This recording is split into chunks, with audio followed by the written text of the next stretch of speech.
Hi, I'm Brad Sweezy, president of Sweezy Travel and Alaska Travel Specialist, and I want to talk to you today about the ultimate Alaska packing list for your Alaskan cruise adventure. Basically, what we're going to talk about today is some key items if they're going to load properly. We'll talk about clothing, outdoor gear, electronics and entertainment, toiletries and personal items, and travel docs. Before I get into that, I want to talk a little bit about me. I've been to Alaska 4 times on 4 different cruise lines, from the bigger ships to the medium-sized ships to a couple expedition ships. So I've had a wide variety of experiences, and I'm going in September as well on a different cruise line. I've done the land component as well. So I think the list I'm going to tell you about is probably pretty good for what you need in all kinds of weather that you're going to encounter in Alaska, from rain, cold. You're probably not going to encounter snow, in the air, etc. But rain, cold, heat, those kind of things. So just want to go over those things with you. And so this way you can bring exactly what you need to bring. There's a little picture of kayaking there in Alaska. So you can watch that video on YouTube. Oh, we don't want to watch it here now. Yeah, we're here in Glacier Bay. Well, we'll watch it. Right now, kayaking. You see, there's no one else here but our 23 people. This was during COVID 2021, so COVID was still going on. So there weren't a lot of people here, but you can see it was a great experience on, this was on Uncruise, I think. Yeah, if I remember right. 2021 was Uncruise. So something to do if you're in Alaska is go kayaking, which is something I like to do. Let's talk about clothing. Okay, that is one of the key components of it. And you don't know what you're going to encounter there clothing wise. So you want to think layers. Always think of layers when you're doing, and I'll talk about that a little bit more. Okay, so layers, like right now I'm wearing a t-shirt, right? Now I will also bring this lightweight, I don't know if you can see it, but anyway, a lightweight thermal, so to speak. I'll also have this, depending on when I'm going, but this is I'm from Florida. You can't really see this, but I'm wearing it over there in one of the pictures, and then you'll have gloves, etc., and then an outer shell that protects you from the rain. So when I go out, I want to have layers on, right? Because I don't know what it's going to be like. I think it's going to be, warmer or colder, but it could be one way or the other. So this way I can just take a layer or put a layer on and go from there. So I just stuff it into my backpack, which is, I'll take a little bit of picture of that in a future slide. So basically, you get everything, and this way, if you need something, you put it on. You don't need something, you take it off. Now, there's a whole discussion about footwear. Now, if you do some excursions, like you go whale watching or maybe you go bushwhacking or hiking, etc., depending on what you do, they might give you the right clothing to do it. Like if you go whale watching, they might give you a nice outer suit so it can keep you dry and warm at the same time. So you don't need to bring a huge amount of things. Now, keep in mind, like I said, I live in Florida, so 60 degrees is cold to me. If you're from a colder environment, then you really don't need the levels that I bring. But to me, I'd rather have them with me. That's something that's important. Feet is very important. You want to make sure you have something that's comfortable, that you can walk around in. What I also suggest is, a month before you go, start wearing the footwear that you're going to wear. A lot of people buy footwear for Alaska, and then they never wear it until they get to Alaska. And then they got to break it all in on the trip, which isn't fun. So you don't necessarily want to do it the first time, is put those shoes on besides when you bought them. So wear them around. These are comfortable. I can walk 30,000 steps in these, no problem. I want to talk a little bit about formal attire, right? You don't really need it on most cruises anymore, depending on the cruise line, right? But I have just a sports jacket I'll bring sometimes, and if not, I'll wear a sweater. I got a button-down shirt, Dockers, and you'll see a lot of people on the cruise wear their footwear. So again, you've got to balance how much stuff you're going to bring. Cruising is not necessarily the same way it was 10 years ago or something, where everybody's expected to, dress for formal affairs. Now, certain cruise lines will do that. So you just, look at your particular cruise line. Accessories, obviously, you want to have gloves if you need it. We didn't really wear gloves that often, but we did need them on occasion. So you always bring them. And again, you bring them, you put them in your backpack, you've got them if you need them. That's the key. So you want to just do that. Sunglasses obviously are important, especially when you're out there and you don't think it's bright, but it's bright. Let's talk about outdoor gear. You know, you want to bring a backpack. Now I have a lightweight backpack and it collapses like everything else, and it can hold all of this stuff that I'm showing in here.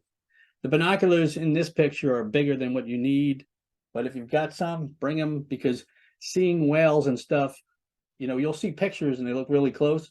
A lot of times they're not that close, and binoculars help you see things. That's why you want to go to Alaska. I always have a water bottle with me. I bring peanuts with me wherever I go because they fill me up, they're light, and I like the way they taste. You also see a battery pack right there. I always travel with the battery pack, especially if you're going to take a lot of pictures with your phone, for example, and you're going to be gone all day. So you want to manage your power type of thing situation. Now let's talk about electronics and entertainment. This is a big question that happens all the time, is cameras, right? And here's what I do. I use two different things. I use my smartphone. Now I have a Samsung Galaxy 21 something that's got 100 times zoom.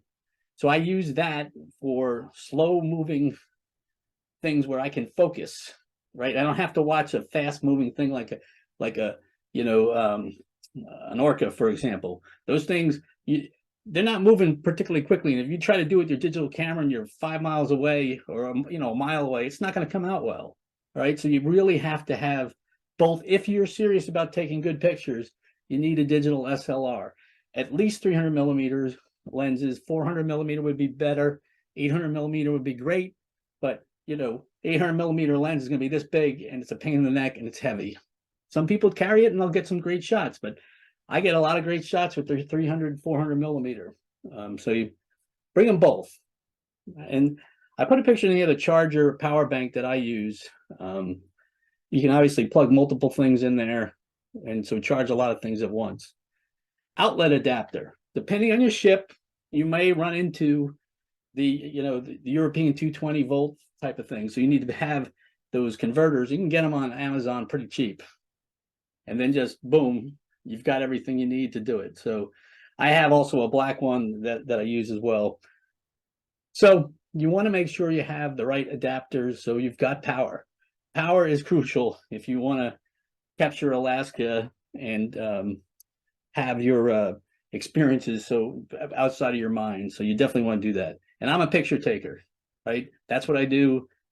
Some people don't. So depending on your needs, you might not need a tremendous amount of power. You might not need a big camera. But for me, if you're going to Alaska and you're going to buy a camera, buy a digital SLR with at least a 300 millimeter lens. And you want to be able to focus quickly, because some of these things are moving so fast, especially birds, etc. You've got to be able to quickly get that focus and auto capture, right? And if not, you're just going to get a bunch of blurry stuff and it's not going to come out well. It might look good on your camera, but then when you try to show other people, it won't. And the other thing is, if you're going to get a digital SLR camera, get it a couple of months before you go to Alaska so you can practice with it. Alaska's not the time for you to bring something out for the first time and go, oh, I want to see how this works. Entertainment. Now, depending on what you want to do, you might want to read while you're cruising Glacier Bay. If you've got a balcony, for example, if you're going to be there all day, you can read, look up, and those kind of things, and enjoy that. If people like entertainment, you can download some movies ahead of time. Don't necessarily trust the Wi-Fi, right? Wi-Fi is always an iffy experience on a ship, right? That's just the way it is. So don't count on the same type of connections you have when you're back at home. Toiletries and personal items. I mean, this is pretty self-explanatory. Make sure they're travel sized. I don't have this issue. The last time I bought shampoo was probably 1998, and I still have that same bottle. But I know some people like their own conditioner and shampoo. Now, your typical cabin will have shampoo and conditioner, but it might not be the right type for you. So if you like a particular type, bring it travel size. Sunscreen, and if you bring sunscreen, which we do, always put it in a plastic Ziploc bag or something like that, just in case something happens, so you don't open up your suitcase and there's white lotion all over your stuff. It's happened. Insect repellent. Now you've read, and I'm sure you've seen that insects can be a problem in Alaska. It hasn't been a big problem when we've been there, but it can be a problem. So make sure you bring insect repellent. Don't forget your medication, right? That's key. And seasickness remedies. If you've never been on a cruise, you might find yourself getting seasick, and depending on the condition of the seas, you might not normally get seasick, and then you might get seasick. Now, typically, seasickness remedies are available on board, so you can always purchase them that way. Your travel docs. Don't forget your passport. Now, I have a checklist, right? So before I leave, I use a checklist so that I don't forget things, turn the water off, right? Those things at home. Put passport in backpack, make sure I have backpack, etc., because these are crucial items. Now, it's not necessarily a big deal, now with COVID testing, etc., but I always bring my vaccination card anyway, right? Your cruise docs, print them out, have them in paper copy as much as you can, and also, when possible, have them in a PDF on your phone, right? And save them to your phone, because don't count on that you're going to get an internet connection when you need it, right? Case in point, we got off, I think, from Seattle to Fairbanks, I think it was. Seattle to Fairbanks, you get off the plane, you think, oh, I can access my phone, get my docs, cruise docs, but for some reason the airport Wi-Fi is not working, and the cellular service you have does not necessarily work in that part of the country. And that's another thing. Just because your cell phone service works where you live does not necessarily mean it's going to work in every state, including Alaska. So you'll find that out. In fact, when I travel, I have a hotspot that's a different carrier than my phone. So I always need to be able to get connected wherever I am in the world. So that's what I have. But make sure it's printed so you can see it. Or if you save it on your phone, it's there on your phone, right? And if you're printing those things, make sure it's in your carry-on. Don't put it in the suitcase that might get lost. It's happened. Suitcases. I talked about the COVID card, obviously. So what I want to offer here is a free Alaska Memories building consultation. The packing thing is one part of it, but what we do is help people plan those dream trips to Alaska.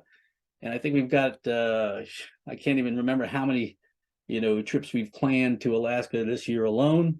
And we continue to do those for both the current year and the upcoming year. And we will help you find the right cruise experience for you.